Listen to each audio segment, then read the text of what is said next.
lovely to be here with Wally. We always have fun, don't we, Wally? Thank you so much for having an interview today. Thank you. We've had Cheers. a few glasses of wine, so that should be fun. You always have great minerals, great stories, great wine, and you have a great family of people who are around you watching.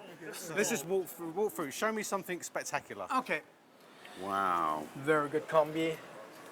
So this is an apatite with siderite from Panisquera. What's unusual about this? Well, not unusual, is the apatites are not purple. In this case, they're green. They're associated with quartz, obviously, but it is these siderite crystals that make it a really good combination. It's quite unusual to have them all together, isn't it? In that sort of form. Yes. And also the sharp siderite crystals. Yeah, they're relatively sharp, and it's an unusual combination. But you know, this Panisquera mine is famous for its apatite crystals. They're world known. It doesn't work anymore, does it? The Panisquera mine is it's still a working mine. Yes. So is this a recent specimen, or is it No, it's an old one. An old one, yes. Yeah. But I really love this sort of foamy sea green colour. Really nice, and as a specimen as a whole, it's a really good cabinet piece. And it's just a really unusual combination, isn't it? Really unusual. Yes, especially with this blocky siderites. Yes, that's the more rare crystals. On there, yeah. Yeah. But this is really. Can I pick this one out? Yes, this is really interesting. This is from Big Rig. Now, Big Rig was a mining area in the UK. These really nice prisms. They're sometimes included with these sort of manganese or iron oxides. But about 5 years ago, China produced some prisms that were really similar to this. But this is a very old, very old English piece. Yeah. Shut up. Yeah, there's always things, but you know, these are really rare to get them, that quality and that thickness. Yeah. And this has actually got a termination on the top as well. Yes, look here. Incredibly good. Beautiful termination, yeah. I really like that. That's really great. And then this one here, this is a classic Big Rig. Yeah. That is a really good specimen. From Big Rig as well. Yeah. So they used to call these like the dog tooth spar because they've got pointed scalenohedrons. They're sometimes rounded off with a rhombohedral face, highly collectible because calcite is quite soft. So to get them without any dings or problems is really good. And this came out of an old collection. Of course, yes. Wow, I really like that. Maybe we need to repatriate this back to the UK maybe sometime. Okay, don't hesitate to buy. You know, usually the Amazonites are puzzles. Yeah, okay. Yes, this is a very unusual thing because it is not repaired, no restored, no color pressing inside. So this is a fantastic specimen of microcline and smoky quartz from Pikes Peak. That's right, yeah? Yes, and it is not glued. There is no repair, no restoration, nothing on it. Straight as it came out of the ground. Yes. And for that, that's a really good colour, isn't it, as well? Yes. And I love the way the feldspars are almost aligned here in this sort of sheath-like pattern, and the two really nice smoky quartz that really define the locality. Yes. Yeah. And you see also the hematite inclusions inside the smoky quartz. Smoky quartz as well. Yes, yeah. you see it's glistening a little bit inside. Actually, you're right. Yes, you can see that. I didn't realise that. Really. Yes. Wow. Yeah, that's very good really one. incredible. Really nice. Thank you. Let me hand it back to you. That is a standout piece, isn't it? Oh yes, I agree. This is a fantastic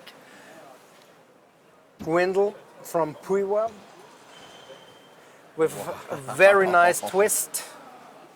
Now we've seen a few of these at the show. They're very popular in Europe because it's a perfect alpine mineral as well, isn't it? Yes. But look at that, this gwindle again, these open gwindles, quartz all together in parallel growth with that twist on the surface. And again, this one is slightly smoky. When you look at that, it's slightly smoky appearance. Yes. Slightly and look here, different. you have a second one. You have one on the side here, yeah. I was looking at that thinking, is it? And it is, at right angles. You can see the twist there. And on top of that, it's shown off by this chlorite-invested quartz as well, so it's a really nice combination. But these are so collectible, aren't they? Everyone loves them. Oh, it's a Russian one. I didn't know it was a Russian one. It's a Russian one, yes. Oh, right. Oh, I didn't realise that. It's a Russian. It's a Russian. And this That quality. is unusual. Yes, this quality for Russian is insane. Yeah, really spectacular. Yes, for yes, Russia. yes. Yes, I agree.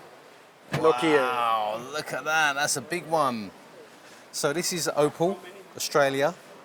These were actually found on the surface probably 120 years ago now when they were bleached in the sunshine, would you believe? And when you dug a bit lower, you found these beautiful pristine opals in this pseudomorph after the mineral Icaite, and that's why you have these beautiful crystal forms. And they form these pseudomorph pineapples, which are really famous, aren't they? Okay. Very collectible as well, and rare these days. Why and are you laughing? This one, no, I'm not. I'm just. It's really good because it's still got the. You can still see the opalescent colour because Yes. when the sun hits these things, they tend to crack and bleach and they go a bit white and a bit opaque. But this one still retains that beautiful opalescence, which of course why we have opal. Axinite, An Axinite from Paki. great mineral, but this one's from Pakistan. Pakistan, yes. Of course, we are used to the classic Axinites from Bordeaux in France. Yes. But you know, then of course the Russian material came along, the mangan Axinites as well, Yes, and I agree. you know then these wonderful Axinites came out of Pakistan, and I think they're just as good as any other locality. Look at that, these flattened brownish crystals on matrix. This is really sculptural as well. Look at the backside, the perfect Axinite form. That's a perfect Axinite crystal. That form like triclinic, so it's got very strange morphology. That means that all the three crystallographic axes are at different orientations and different lengths. And so you get some, the crystals are not really symmetrical when you look at them. And in this case, they're flattened. So that's a really beautiful specimen.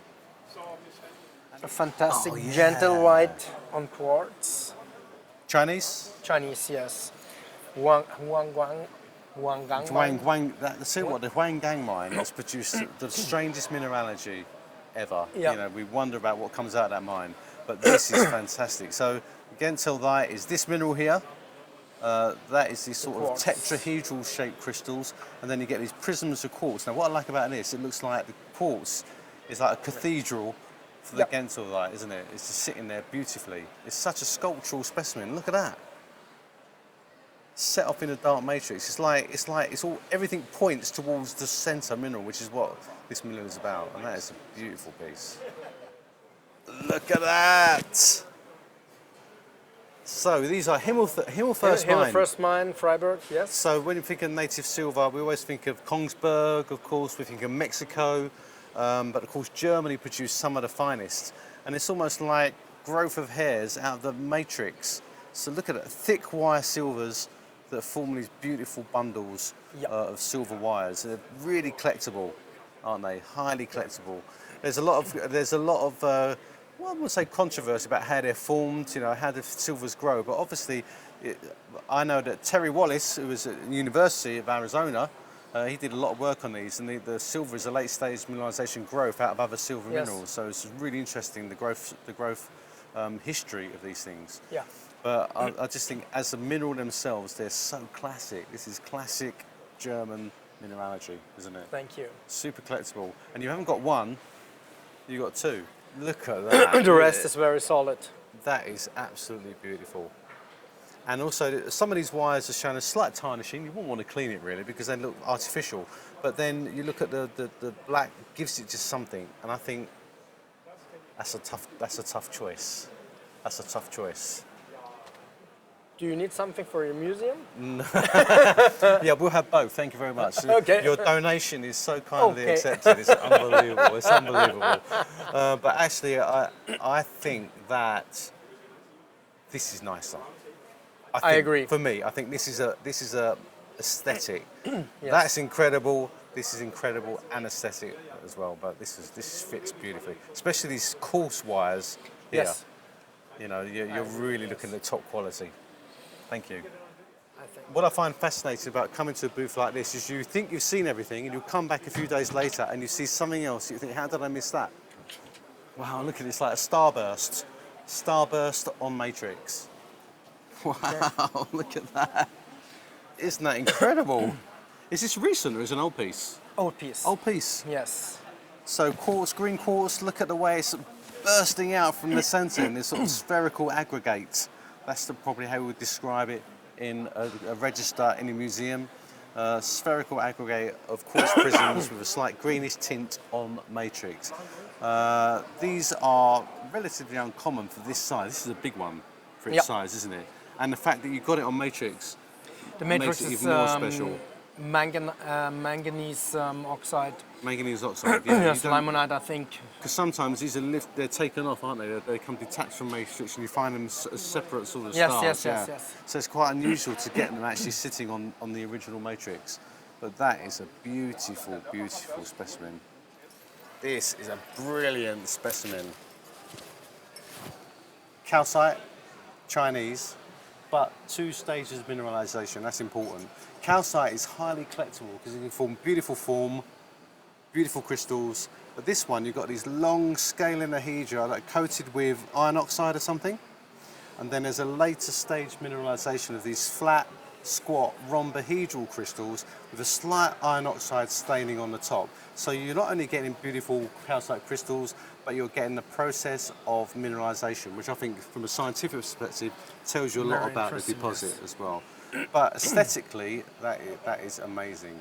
And I'll tell you now, when we used to buy things for the museum, it wasn't just about how beautiful the specimen was, but it was about the scientific crystallization processes that it showed, so you could tell the story to the general public to learn a bit about the geological background of these mines and knowledge of them.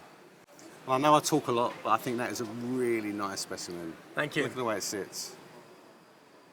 A Oh, pyrrhotite. Look at that. Very sharp, Look at that. shiny, pristine all around. Pyrrhotite, these sort of pseudo-hexagonal crystals on matrix. It's on like chalcopyrite, isn't it? Pyrite from Russia. Yes, Russian. Dolnogorsk. This is really spectacular. I love these because, you know, you look at these, nature is an amazing thing. You think, how the hell did that grow in the ground? You know, That's a good question. It really I is. think there's no answer. We always ask that. We sort of know geology, we know how things form, but the time, the process, the right elements coming together. It's nickel, isn't it? Iron and nickel together, sulfur, producing these beautiful specimens. And look at the way that captures the light. They're really, really nice tabular crystals. Okay, Wally, well, it's been a pleasure. Alan, it was a pleasure. Always a pleasure. You show me some great Thank stuff you. and our viewers. And I look forward to enjoying another 5 glasses of wine Thank you. next year Of with course you as we will well. do. Yeah, absolutely. Let's go ahead for drinking. Okay.